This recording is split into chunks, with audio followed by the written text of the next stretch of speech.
안녕하세요. 제 뒤에 보이는 불화가 신중등입니다. 신중님들을 상상을 해서 그린 거죠. 그런데 우리들의 도반인 3개의 신중들이 과연 이런 모습으로 있을까요? 그렇지는 않을 겁니다. 지금 이 모습은 지극히 동아시아적인 모습이죠. 갑옷을 입고 그리고 무기를 들고 있습니다. 그런데 이 요즘의 시대에 이런 갑옷을 입고 이런 무기를 들고 전쟁하나요? 그렇지는 않지요. 그렇습니다. 이 물상 또는 불화는 문화적인 소산 속에서 나왔죠. 그럼 신중들의 모습은 어떠할까요? 그죠? 욕계를 사는 천신들, 욕계의 천신들, 우리보다 한 차원 더 높은 하늘에서 수승한 공덕으로 사는 존재들, 그 모습은 어떨까요? 우리들의 상상력을 뛰어넘을 겁니다. 절대의 세계를 체험한 그러한 색계의 천신들, 그 모습은 어떠할까요? 거기는 남녀가 없다 그러죠. 상대를 초월했기 때문에 우리들이 상상하기 힘듭니다. 무색계의 천신들, 역시 상상하기가 힘들죠. 그런데 그러면서도 이러한 형상을 그려놓는 것은 왜 그럴까요? 신중들이 또는 부처님 보살님들이 우리 앞에 나타날 때에는 나와 가장 친근한 모습, 내가 생각하는 모습으로 나타나기 때문입니다. 그것이 변화신입니다. 화신이라 그러지요. 그죠? 나와 전혀 내 상상을 초월한 모습으로 나타난다면 내가 알 수가 없겠지요. 그죠? 그래서 부처님이나 보살님이나 신종님들, 그 모습은 각자의 업의 수준에 따라 가지고 보여집니다. 업의 수준의 모습으로 나타납니다. 그것을 32형신이다. 관세음보살은 이렇게도 말했고, 그죠? 꼭 32가지겠습니까? 수천만 가지로 나타날 수가 있겠지요. 가장 위험스러운 모습, 옛사람이 생각했던 위험스러운 모습이 이러한 무장의 모습일 겁니다. 그런데 지금 오늘날에서 가장 훌륭한 무장, 최고의 장군, 어떤 차림을 하고 있나요? 합참의장 또는 국방부 장관, 그냥 양복 입고 있습니다. 무기도 들고 있지 않습니다. 대통령은 모든 통수권을 갖고 있죠. 대통령이 무슨 칼을 들고 있나요? 가장 힘센 사람의 모습, 우리가 상상한 모습입니다. 그렇지만은 우리의 상상대로 항상 나타납니다. 불상은 부처님의 모습은 부처님 돌아가시고 한 500년 이후에 나타났지요. 그전에는 이런 성스러운 분을 어떻게 형상으로서 표현할 수 있느냐. 그렇게 해서 보리수라든가 법륜이라든가 등등 여러 가지 연꽃이라든가 아니면 부처님의 발바닥 자치, 발바닥, 발 이런 것 가지고 상징을 했었지요. 그러다가 AD 서력 1세기로 접어들면서 부처님의 모습을 구체적인 모습으로 드러냈습니다. 그러니 부처님 모습도 사실은 알 수가 없는 겁니다. 부처님의 모습, 요즘식으로 말하면은 요즘 시대에 고려말을 살았던 부처님의 모습을 그린 거다. 이렇게 볼 수도 있는 것이죠. 그렇지만은 지금 각지에서 내려오는 모든 부처님의 모습들, 그 부처님의 모습이 모두 부처님의 모습이 맞습니다. 왜? 그 사람들이 보고 싶어 했던 모습이기 때문입니다. 부처님은 이렇게 우리가 보고 싶어 하는 모습으로서 나타납니다. 시방세계의 모든 사연에 응해서 나타나는 그러한 진리의 몸이기 때문입니다. 부처님 진리의 몸이 미치지 않는 바가 없기 때문에 그럽니다. 그 몸 안에서 우리가 모두 살고 있기 때문입니다. 손오공이 바로 오봉산, 그죠? 부처님의 손가락을 벗어나지 못했던 이유이기도 합니다. 그렇습니다. 나무 부처는 불을 건너지 못하고 부처는 물을 건너지 못한다.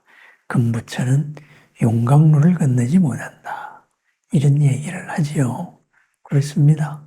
형상으로서의 부처, 형상으로서의 신중에 의미가 둔다면 그런 부처나 그런 신중님들이 어디 있느냐 이렇게 말해도 말은 맞습니다. 그렇지만은 이 형상을 통해서 형상 너머의 부처님을 우리가 접할 수 있을 때 이 형상은 부처님이 되고 보살님이 되고 그리고 신중님이 됩니다. 형상을 통하여 형상 너머를 봅니다. 금강경의 재상비상, 현장 스님 말로는 이상비상이죠. 그죠? 특징을 통하여 특징 너머의 모습을 봅니다. 특징 아닌 모습까지를 다 봅니다.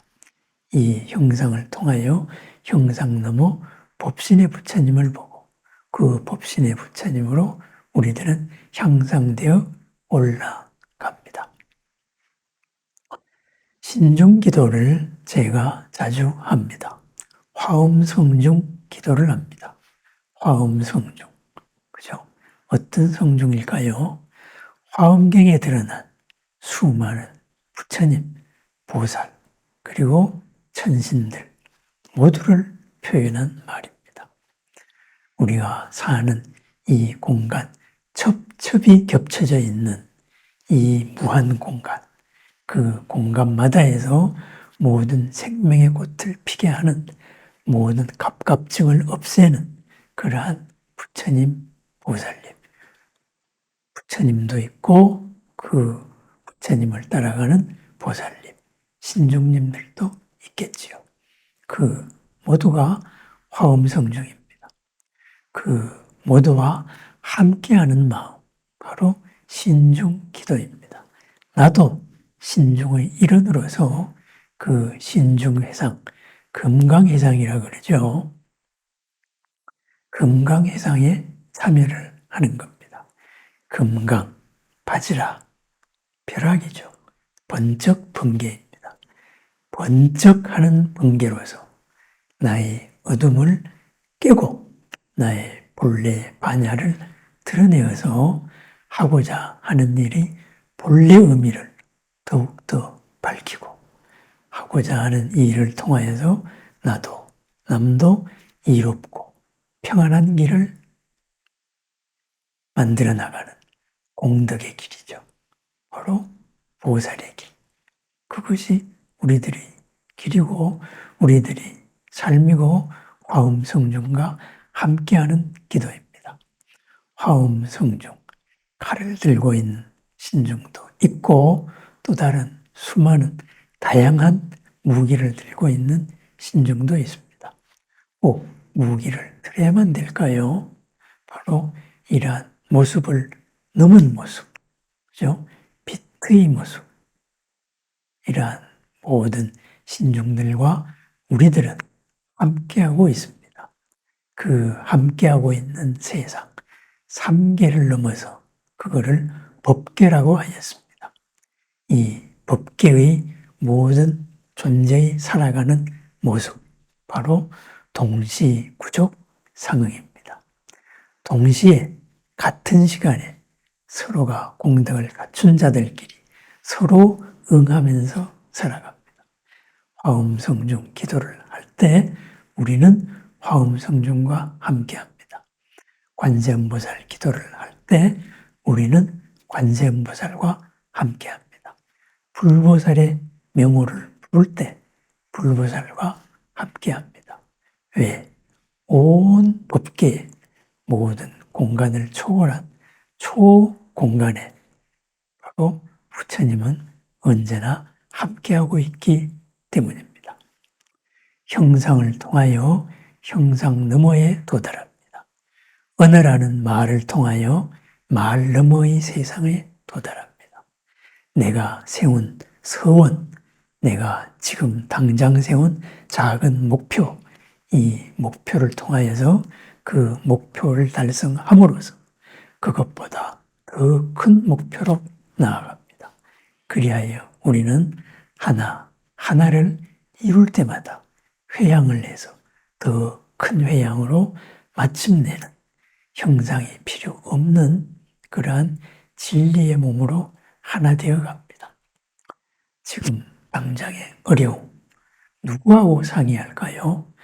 온 법계에서 우리와 함께 응하고 있는 수많은 동료 도반들, 천신들, 바로 화엄 성중입니다. 또한 부처님들, 보살님들, 다 우리와 법계에서 빛으로, 공덕으로, 사랑으로, 연민으로 함께하고 있습니다. 모든 불화들, 바로 그 불화들을 통하여서 우리는 불화의 너머의 세상과 하나 됩니다. 그래서 부처님의 형상, 신중의 형상은 신중이기도 하고 부처님이기도 합니다. 바꾸어 말하면 나의 또 다른 모습이기도 합니다. 언제나 어디서나 모든 부처님과 보살님 그리고 천신들과 함께하는 하루를 축원합니다.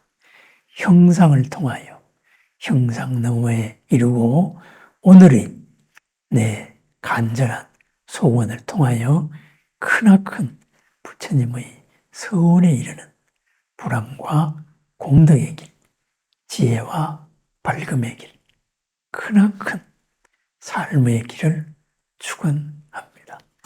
감사합니다.